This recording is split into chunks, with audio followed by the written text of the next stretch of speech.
네, 우리 귀한 청년들이 주님의 증언자가 되어서 이 땅 가운데 섰습니다. 하나님께서 우리의 특송을 기쁘게 받아 주신 줄로 믿습니다. 우리 다음 세대, 우리 중앙성서교회를 이끌어갈 우리 청년들 참 귀하지 않습니까? 이렇게 한데 모여서 청년부 헌신하기 위해서 이 땅에 지금 다짐하여서 섰습니다. 청년부 헌신 예배로 드리고 있습니다. 우리가 헌신이라고 한다면은 보통 우리의 몸을 드리고 마음을 드리고 시간을 드리고 물질을 드리고 무엇인가를 하나님한테 드린다, 바친다라는 것을 생각하는 경우가 많습니다. 그래서 우리 청년들은 이 교회에서 봉사하고 교사로 섬기고 또한 찬양팀으로 섬기고 이곳저곳에서 정말 보이지 않는 그 곳에서 열심을 다하는 청년들이 굉장히 많습니다. 아주 자랑스러운 일입니다. 우리 청년들이 믿음을 잃지 않고 살아가는 그 모습들. 그런데 오늘 본문은 그 헌신의 중심을 조금 더 고차원적으로 높이는 것 같습니다. 오늘 우리는 말에 대해서 함께 은혜를 나누고자 합니다. 오늘도 여러 가지로 많은 이야기들 우리가 나누었습니다. 교회 안에서 또 목장을 모이면서 식사를 하면서 청년들 가운데에서 카톡방에서 SNS에서 굉장히 많은 이야기들을 우리가 하루에 이야기를 하고 있습니다.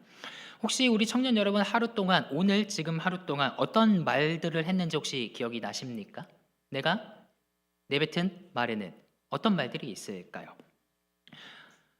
어떤 사람들은 사람을 만나면은 자연스럽게 내가 하고 싶은 이야기들을 합니다. 어떤 사람은 회사 얘기하고, 어떤 사람들은 학교 얘기하고, 어떤 사람들은 누구를 만난 얘기하고, 어떤 사람들은 남자친구 얘기, 여자친구 얘기하고, 군대 얘기하고, 축구한 얘기하고, 군대에서 축구한 얘기하고, 계속 본인이 얘기하고 싶은 얘기만 한다라는 것이죠.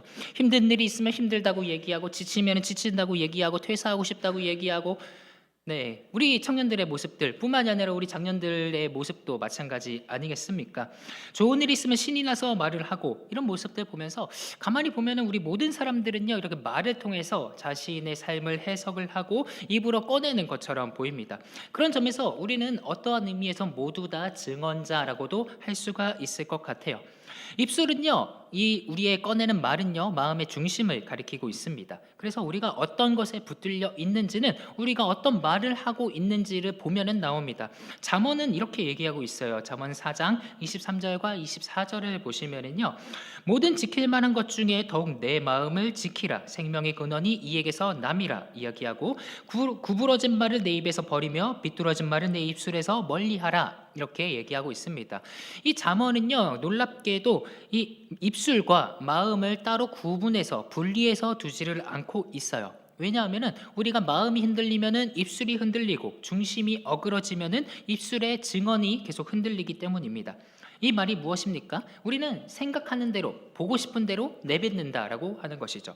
돈을 생각하면은 계속 돈 얘기하고 주식 생각하면은 계속 주식 얘기하고 삼성이 좋냐 SK가 좋냐 코스피가 하락한다 중동 유가가 올라간다 뭐 이 모든 이야기들 우리는 보는 대로 봅니다. 어떤 사람은 파란색 안경을 쓰고 세상을 파랗게 보고 어떤 사람은 빨간색 안경을 쓰고 세상을 빨갛게 보고 그냥 보고 싶은 대로만 얘기한다라고 하는 것이죠. 그렇다면은 예수님이 안경을 쓴 사람은 예수님만 보여야 되는 것이 아니겠습니까?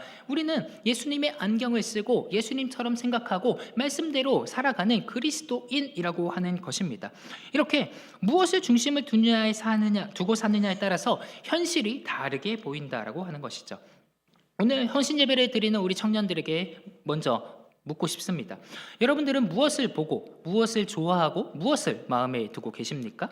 여러분들이 보고 좋아하고 행동으로 옮기는 것이 대체 무엇입니까?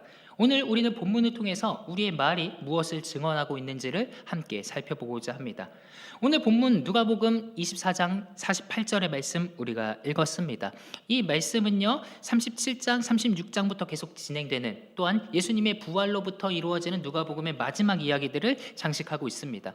예수님께서는요 죽으셨고 부활하셨고 살아나셨고 장사되셨고 살아나셨고 제자들은 그 의미에 대해서 생각을 하고 있었습니다. 그런데 누가복음이 보여주는 이 장면들은 굉장히 낯선 분위기를 펼치고 있습니다. 왜냐하면 제자들이 이 사건의 의미를 온전히 이해하지 못하는 모습을 보여주고 있다는 것이죠. 누가복음에 보면은요 제자들은 분명히 예수님의 빈 무덤을 보았습니다. 그리고 여인들이 예수님의 부활의 소식을 전했다는 것을 들었습니다. 그럼에도 불구하고 여전히 혼란과 두려움 가운데 있었다라고 하는 것이죠. 엠마오로 가는 두 제자들은요, 어떤 사람에게 너는 지금 이스라엘 가운데에서 어떤 일이 벌어지는지를 모르느냐? 나는 그가 이스라엘의 속량할 자라고 바랐노라 라고 이야기하면서 침체된 마음, 상심된 마음을 내비치기를 주저하지 않고 있다고 하는 것입니다. 지금 그들의 말, 엠마오로 향하는 두 제자의 말에는요, 부활의 기쁨이 아니라 실패의 기억만이 남고 있다라고 하는 것이죠. 다시 말해 이 시점의 제자들은요, 아직 증인이라기보다는요, 트라우마를 겪는 생존자에 가깝다라고 하는 것입니다. 우리는 이 모든 일들을 보면서 우리의 모습들을 한번 바라보아야 한다는 것이죠. 이 누가가 얘기하는 것들, 제자들의 심리 상태를 누가는 이렇게 얘기를 하고 있습니다. 37절 그리고 또한 41절에 보면은요, 먼저 37절에서는 그들이 놀라고 무서워하며 그 보는 것을 영으로 생각하는지라 이렇게 얘기하고요, 41절에 보면은요, 그들이 너무 기쁨으로 아직도 믿지 못하고 놀랍게 여기고 있다 이렇게 얘기하고 있습니다. 지금 누가는요, 여러 가지의 단어들을 사용하면서 이 제자들의 심리 상태를 지금 진단을 하고 있어요. 누가가 사용하는 이 용어들은요, 단순히 혼란스러웠다, 단순히 당황했다라는 것에 그치지 않고 지금 진단서에 들어가는 의학적 처방을 하고 있다는 것입니다. 이들이 이 내용들, 그리고 예수님께서는요, 누가복음 24장 38절에 보면은요, 어찌하여 두려워하여 어찌하여 마음에 의심이 일어나느냐 이렇게 얘기했는데, 여기서 말하는 두려워하다 라는 용어는요, 의학적 단어로는 패닉을 이야기하고 있습니다. 왜 너희들은 상심에 빠져 있느냐, 패닉에 빠져 있느냐라고요. 그러니까 누가는 지금 의사로서 이 제자들의 모습을 명확히 진단하고 있고, 이것을 해결할 방법이 무엇인지를 이야기해주고 있다는 것입니다. 그 가운데에서 나타나신 분이 예수 그리스도시라는 것이고, 그 가운데에서 예수님이 해주시는 내용이 바로 이러한 상황들, 트라우마에 겪은 생존자들, 패닉에 빠져있는 사람들을 다시 한번 일으켜서 회복시키는 처방제 역할을 하고 있다는 것이죠.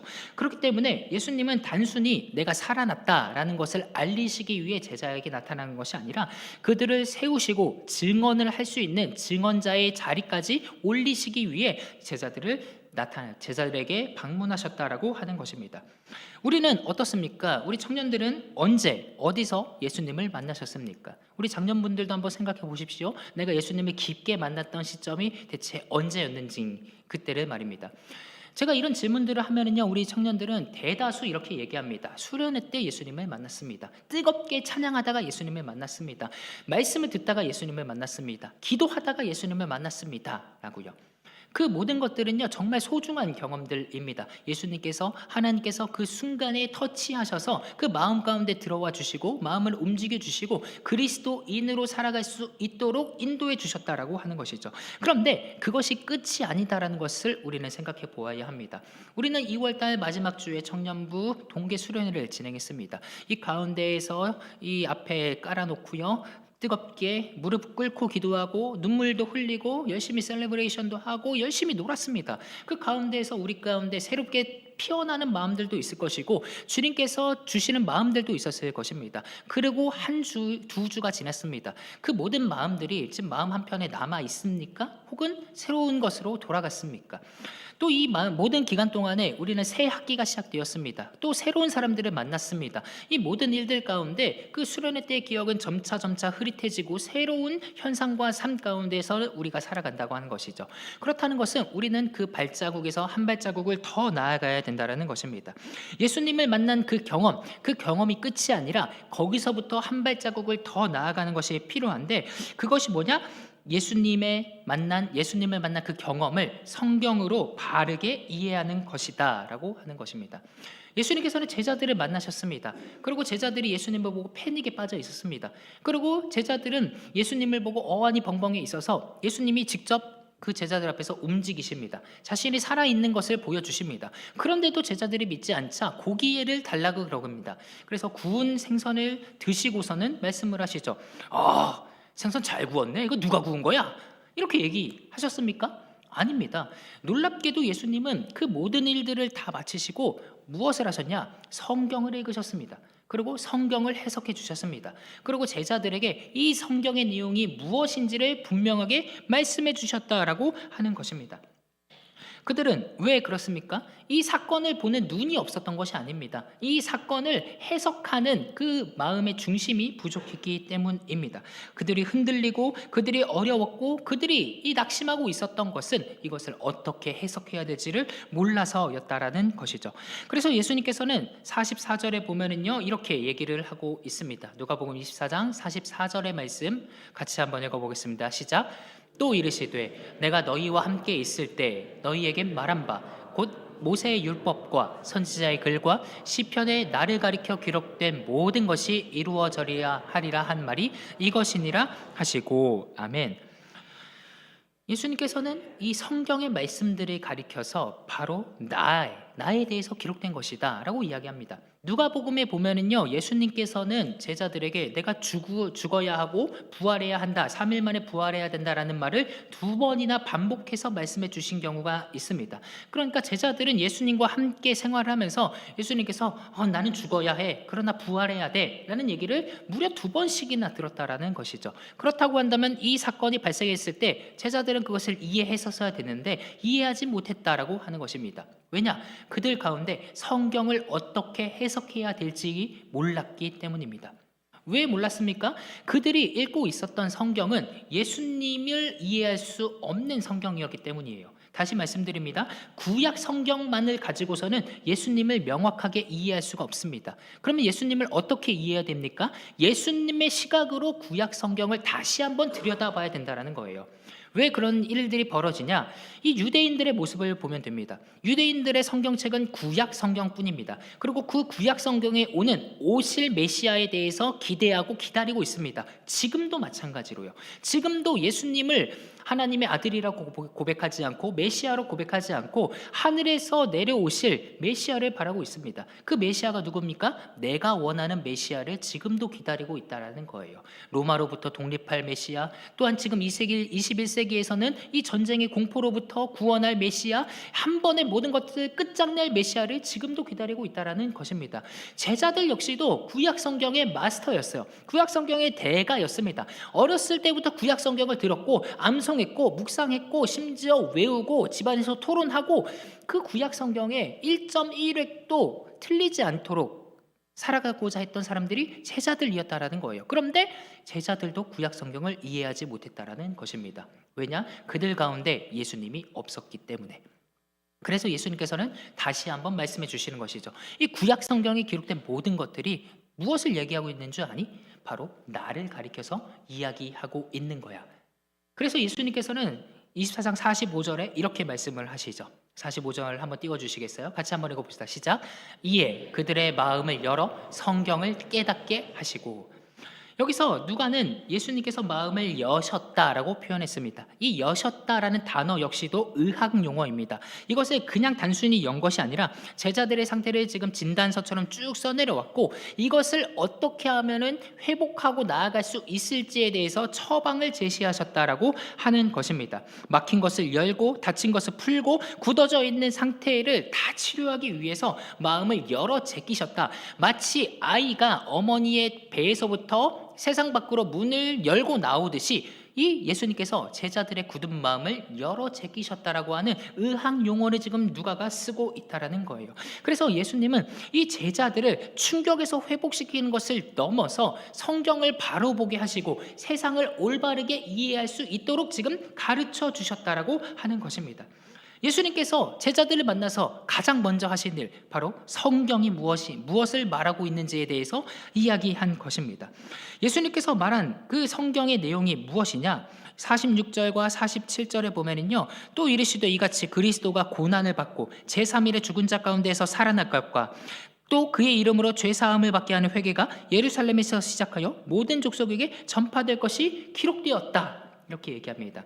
이것을 다시 한번 말씀드립니다. 예수님께서는요, 이 모든 것들을 보고 그리스도가 고난을 받고 죽으시고 다시 살아나시고 그리고 그 가운데에서 죄 사함을 주시고 회개가 일어날 것이다 라고 이야기하셨어요. 이것을 2글자로 줄이면 뭐가 되는지 아십니까?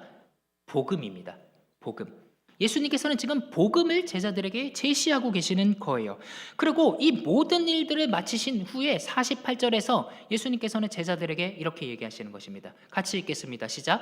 너희는 이 모든 일의 증인이라. 이 모든 일의 증인, 이 모든 누가복음에 기록된 모든 일들, 예수님과 함께 살고 경험하고 느꼈던 모든 것들의 증인이다라고 이야기하고 있고, 이 증인의 하는 역할이 무엇이냐? 나가서 복음을 전파해야 된다라고 예수님께서는 이야기해 주시는 거예요. 이것이 바로 오늘 본문에서 이야기하고 있는 핵심적인 내용입니다. 그런데 이 지점에서 넘어지는 사람들이 너무나 많습니다. 어떻게 무엇이라고 얘기합니까? 바로 증언은 특별한 사람들에게만 허용됐다라고 생각하는 경우예요.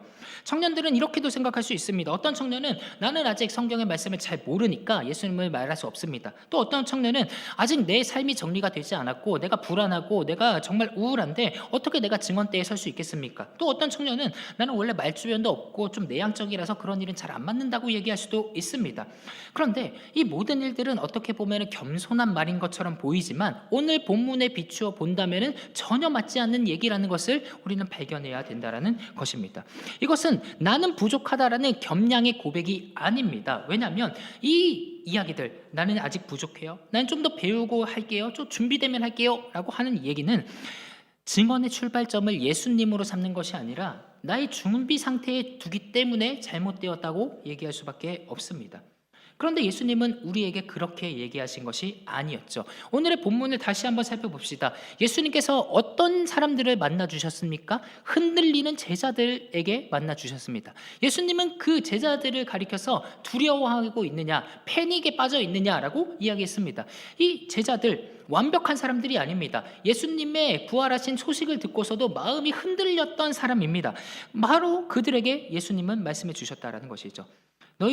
너희가 이 모든 일의 증인이다 라는 이야기는 너희들은 조금 더 성장한 다음에 증인이다, 너희들은 삶이 정리된 다음에 증인이다, 너희들은 훈련을 마치고 나서 증인이다 라고 이야기한 것이 아닙니다. 바로 너희가 서 있는 그 자리가 증언대라고 이렇게 얘기해 주고 계시는 거예요. 증언은요, 자격을 취득한 이후에 맞는 임무가 아니라 지금의 시작을 하는 정체성이라는 것이죠. 두 번째로 예수님께서는 완벽한 설명자를 요청하시지 않았습니다. 증인을 요청하셨습니다. 증인은요, 법정인 용어예요. 법정 용어. 법정 용어에서 증인은 무엇입니까? 앞에서 내가 듣고 말한 바가 사실이라고 증언하는 사람입니다. 그래서 증언대에 가서 선서를 하지요. 이렇게 선서를 딱 하면서 나는 사실 있는 그대로를 말하겠습니다. 혹은 내가 말하는 말에 거짓이라도 있다면 나는 위증죄로 처벌을 받겠습니다라고 하는 선서를 하는 것입니다. 이 모든 것들은요, 증인이 증인으로서 역할을 할 수 있도록 만들어주는 거예요. 증인은요, 판사나 검사가 아닙니다. 변호사가 아닙니다. 판결문을 읽는 사람이 아닙니다. 그저 그 자리에 가서 나는 이렇게 겪었습니다 라고 말을 하는 사람이라는 것입니다. 준비된 자가 아니에요. 이렇게 무엇인가를 꾸며내는 자가 아닙니다. 그저 내가 예수님을 이렇게 만났습니다라고 이야기하는 사람, 예수님은 바로 그 사람을 찾으셨다라고 하는 것입니다. 그리고 세 번째로 예수님은 제자들에게 성령의 능력을 약속해 주셨기 때문에 우리는 할 수 있다는 것입니다. 어떤 사람들은 계속해서 이렇게 합니다. 이렇게까지도 얘기해도 나는 아직 부족합니다, 나는 못합니다 라고 이야기해요. 저는 이 이야기를 들을 때마다 모세가 그렇게 많이 생각이 납니다. 하나님께서 모세를 불러주셨을 때 무려 계속해서 얘기합니다. 가라 너는 나의 그릇이다, 가라 이렇게 하는데 모세는 안 돼요, 저는 못해요, 말주변이 없어요, 주님 보내실 자를 보내주세요 막 이렇게 하면서 끝까지 안 가려고 하고 있어요. 그런데도 불구하고 예수님께서는 모세의 대언자로서 아론을 세워주시면서 같이 가게끔 인도해 주시죠. 이 대언자, 이 말을 옆에서 할 수 있게 인도해 주는 사람, 신약 성경에서는 그 분을 가리켜서 성령님, 보혜사라고 이야기합니다. 내가 힘들고 내가 못할 때 우리 예수님께서는 너희들의 능력으로 증언하는 게 아니라 이 성령님의 능력으로 증언할 수 있다고 얘기해 준다라는 것이죠. 그래서 49절에 보면은요, 예수님께서는 이렇게 말씀하셨습니다. 볼지어다 내가 내 아버지께서 약속하신 것을 너희에게 보내리니 너희는 위로부터 능력으로 입혀질 때까지 이 성에 머물라 하시니라. 아멘. 예수님께서는 성령을 약속해 주시면서 너희들이 성령을 입으면 너희들이 증언할 수 있다고 이야기해 주시는 것입니다.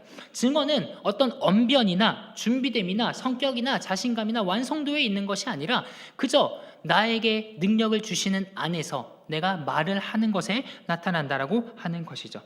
본문은요, 준비된 사람에게 어떤 사명을 준다고 얘기하지 않습니다. 예수님께서는 그저 부르신 자에게 능력을 주신다라고 이야기를 한다는 것입니다. 그러므로 우리 청년 여러분들, 우리 장년 여러분들 기억하십시오. 세상과 교회의 다른 점이 무엇인지를 우리는 늘 생각을 해야 됩니다. 세상에 있는 모든 사람들, 기업들은요, 준비된 사람을 사용해요. 스펙이 좋고 언변이 화려하고 이만큼의 준비가 되어서 당장에 써먹을 수 있는 사람을 요구합니다. 그런데 교회에서는 하나님의 논리는 무엇이냐? 쓰실 사람을 준비시킨다라는 거예요. 준비된 자를 사용하는 것이 아닙니다. 나약한 자라고 할지라도 넘어진 사람이라고 할지라도 하나님께서는 그를 준비시키셔서 사용하게 만드신다라는 거예요. 이 논리를 우리는 항상 기억을 해야 된다라고 하는 것입니다. 그래서 우리는 말씀을 통해서 이러한 질문에 마주해야 된다라는 것이죠. 예수님께서는 이 모든 일의 증인이라고 얘기하셨습니다. 그러면 우리 청년 여러분들도 예수님의 증인으로 이 자리에 앉아서 있습니다. 그렇다는 것은 우리는 증언해야 되는 거죠. 나는 누구의 증언자인가? 라고 하는 거예요.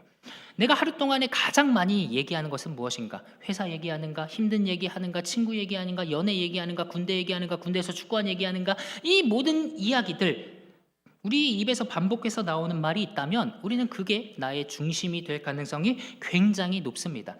그런데 이것을 끊어내라, 이것을 하지 마라라고 이야기하는 게 아니에요. 예수님께서 우리에게 말씀해 주시는 건요, 그 말의 중심을 바꾸라는 얘기입니다. 우리는 사람인지라 이 세상에 살아가면서 힘든 얘기 얘기할 수 있어요. 회사에서 상처받은 얘기 할 수 있어요. 교회 안에서 상처받은 얘기 할 수 있습니다. 이 사람이 싫고 저 사람이 싫고 내가 이렇게 한다라고 이야기할 수 있습니다. 그런데 거기서 우리는 더 나아가서, 그렇다면 예수님께서는 어떻게 하셨을까? 우리 교회에 나아갈 방향은 무엇인가? 거기까지 나아가야 된다는 것이죠. 그래서 주어가 내가 아니라 예수님으로 바뀌어야 되고, 내가 예수님을 드러내는 입술을 사용해야 된다라고 하는 것입니다. 또한 우리는 아직 준비되었다라는 말에 혹시, 아직 준비되지 않았다라는 말에 혹시 숨고 있지는 않습니까? 교회에서 항상 사역자를 요청을 할 때, 봉사자를 요청을 할 때 많은 사람들이 이야기합니다. 저는 아직 잘 못해요. 성경을 가르칠 수가 없어요. 교사를 할 수가 없어요. 말주변이 없어요. 삶도 잘 해결이 되지 않았어요. 그런데 예수님께서는 그런 자들을 바로 사용하셔서 준비시키신다라고 하는 거예요. 힘들고 어렵고 할 수가 없죠. 근데 그럴 때일수록 우리는 더 돌아봐야 됩니다. 이 기회를 삼아서 예수님을 더 알아가기를 원합니다. 이때를 통하여서 내가 성경을 더욱더 읽기를 원합니다.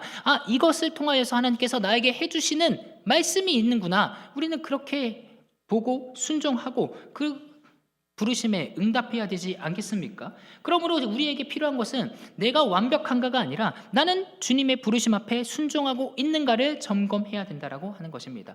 그리고 우리가 마지막으로 우리 가운데에서 스스로에게 던져보아야 됩니다. 내가 정말 만난 예수님이 누구인가라고 하는 거예요. 서두에 말씀드렸습니다.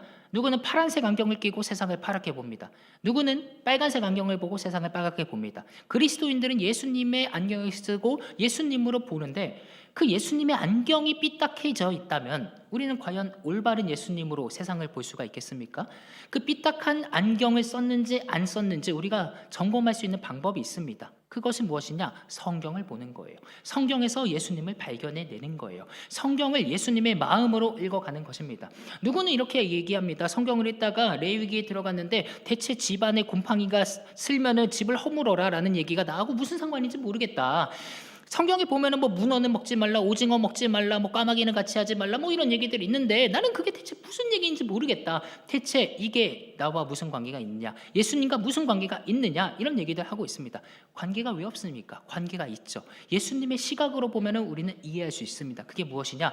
거룩과 분별을 우리에게 요구한다라는 거예요. 그 모든 것들을 우리가 다 지킬 수 없지만 그 안에 품어져 있는 하나님의 생각, 예수님의 뜻을 우리가 발굴해내고 그것을 내가 묵상을 하고 그것을 통해서 내가 세상을 다시 한번 바라볼 수가 있다라고 하는 것입니다. 이 세계에서 지금 많은 일들이 벌어지고 있습니다. 기름값이 올라가고 전쟁이 터지고 환자들이 넘쳐나고 많은 사람들이 죽고 모든 것들 가운데에서 우리는 안타까워할 수가 있어요. 그리고 누가 잘못했냐 잘잘못을 따질 수도 있습니다. 그런데 우리는 그 가운데에서 궁극적인 것을 지향해야 된다는 거죠. 무엇이냐? 인간의 악함을 우리가 발견할 수 있어야 된다는 것입니다. 사람이 이렇게 악하구나, 이렇게까지도 사람이 타락할 수 있구나. 그렇다면 해결책은 무엇인가? 예수님의 나라, 평화의 나라, 그 나라가 이 땅 가운데 임하기 위해서 우리는 기도해야겠구나라고까지도 우리는 나가야 된다는 거예요. 그래서 그 순간 우리는 세계 방방곡곡에 나가 있는 선교사님들을 위해서 기도하고, 그들을 위해서 물질로 바치고 헌신하고, 그들의 복음이 열매를 맺을 수 있도록 기도하고 후원해 주어야 된다는 것입니다. 그뿐만이 아니라 우리가 이 국내 땅에서 살아가면서도 사람들 가운데 함께하면서 그들이 복음을 알 수 있게끔 얘기해 주어야 된다고 하는 것이죠. 이 세상의 타락과 악함의 가장 강력한 치유제가 무엇이냐? 복음이라는 거예요. 예수님께서 오늘 우리에게 말씀해 주신 것, 성경의 모든 내용들, 그리스도께서 죽으시고 부활하시고 또 우리에게 죄 사함을 요청해 주시고 회개가 일어나는 것이 전파된다라는 이 복음의 내용, 우리가 이것을 맡은 사람이라는 것입니다. 이제 말씀을 맺고자 합니다. 사랑하는 청년 여러분, 그리고 우리 장년 여러분, 우리는 단순히 주일마다 모여서 종교적 안위를 얻고자 하는 크리스천 클럽의 일원이 아닙니다. 우리는 교회에 모였습니다. 예수님을 믿는 사람들입니다. 그리고 부활하신 예수님께서는 우리에게 분명히 얘기해 주셨습니다. 너희는 이 모든 일의 증인이라고요. 우리는 어떤 말을 하고 있습니까? 예수님을 이야기해야 한다라는 것입니다. 누가 역시도 우리에게 증인의 역할을 해주고 있습니다. 누가복음 1장 1절과 1장 2절에서는요, 우리 중에 이루어진 사실에 대해서라고 이야기합니다. 2절에 보시면요, 처음부터 목격자와 말씀에 일꾼된 자들이 전하여 준 그대로 내력을 저술하려고 붓을 든 사람이 많은지라, 이렇게 얘기하고 있어요. 누가가 얘기하는 것이 무엇이냐? 나는 증인입니다 라고 이야기하는 것입니다. 내가 본 것과 내가 겪은 것과 내가 들은 것과 내가 만난 예수님을 지금 적고 있습니다 라고 이야기하는 것이죠. 우리 청년들은 이 세상이 바로 증언대라는 것입니다. 내가 가는 모든 곳이 내가 예수님을 증언할 수 있는 기회라는 것입니다.